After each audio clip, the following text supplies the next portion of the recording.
anything.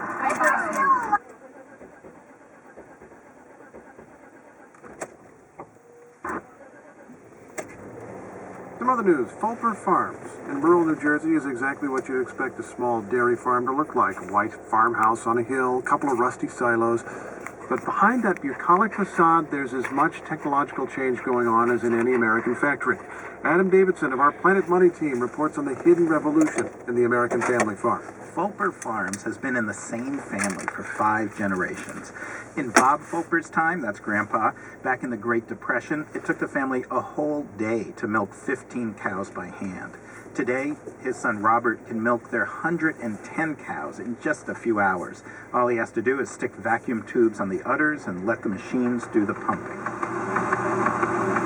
Being on a modern dairy farm is a lot like being on a modern factory. Machines have replaced a lot of workers, and productivity has soared.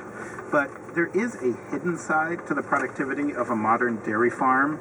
It's harder to see because it's inside of the cow. And this cow here she's the queen of the herd right here. Take a cow like Claudia, for example. Claudia is to a cow from the 1930s as a modern Ferrari is to a Model T. Production level back when they were milking by hand was maybe 30 pounds a cow. Today we're milking, 75 pounds a cow. To appreciate a cow like Claudia, you have to know where to look. You see her udder, how well attached, how high it is, and see how sharp she is and how wide she is, how big her barrel is. These are all the things that make that a special cow, Even if you look at this cow next to her, the udder attachment's totally different. So that's why Claudia can just eat like crazy because she has so much capacity and she makes more milk. And so that's what you're breeding for. Now, not all cows can be a Claudia. Many are like the cow standing next to her, cow number 6. The whole purpose of breeding is to make the next generation more like Claudia. And if you think breeding just means letting some cows and bulls get to know each other in a pasture somewhere, that's definitely the wrong image. Breeding starts when a genetics expert comes and surveys the herd and notes each cow's individual weaknesses. Then the expert finds a bull somewhere in the world whose traits can correct for precisely those weaknesses. That bull's semen is shipped to the Fulpers by UPS.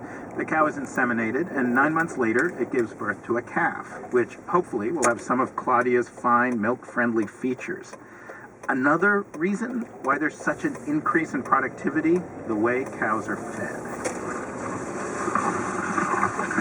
Feed is the single biggest expense for a dairy farmer, so it has to be distributed efficiently. Gone are the days when farmers would just pour feed into a trough and let the cows go wild. Today, each cow is fed individually according to its lactation cycle and specific needs. These cows wear this collar and have a green responder on the bottom of the collar. As they enter that stall, that computer you saw in my office over here identifies her and then sends out feed into the stall depending on her production level. The feed itself is perfectly engineered to release nutrients at just the right place, at just the right time, throughout the cow's digestive tract. Here's a little sugar in the rumen.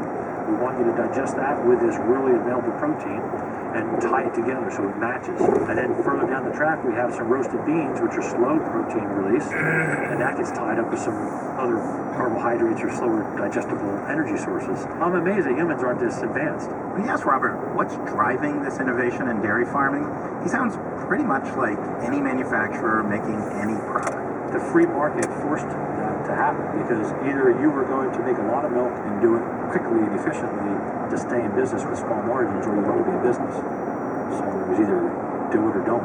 The Fulpers say that for all these productivity gains, they're not getting rich at all. In fact, they probably make less money than earlier generations made in the 60s and 50s and 40s. That's because all these productivity gains have been adopted by farmers all over the country and all over the world. And they have to compete, not just with the neighbor down the road, but with farmers in New Zealand and China.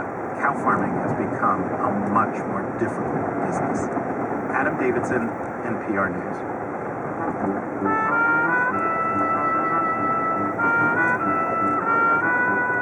Support for Planet Money comes from Ally Bank, offering IRA CDs and an IRA online savings account to help customers save money for when they need it.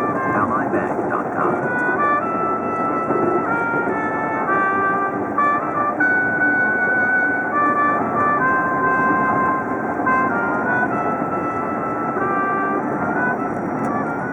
It's 1 morning edition from NPR Moose. Ever wonder why coffee and cream go so well together?